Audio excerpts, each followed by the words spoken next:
আসসালামু আলাইকুম ভিউয়ার্স। আইজ আমরা আমরার নানি ঘরও গেছি, আমার বড় নানির ঘর।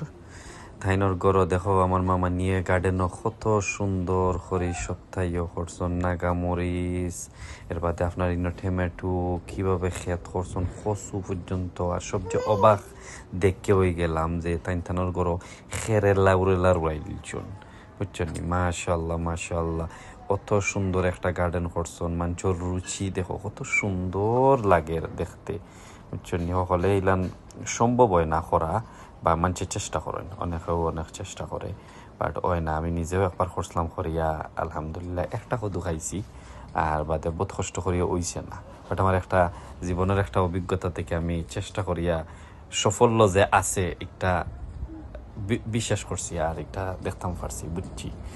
যাক এনিওয়ে, তো আমরা গার্ডেনে আটে আটে ফাঁকাইলাম, উপরে দিয়ে ট্রেন যার ট্রেলার ফুড়িতে দুঃখা গিয়েছিলা। তো দৌড়াই আমার খান্দা দাইছেন, কিতেই আমার ফুড়িতে এখন দেখা লাগবো, খান্দা কাটি করা। আর অন্য আমরা বইয়া চা পানি হলতা খাইছিলাম বিকালে, বুঝছেন। আর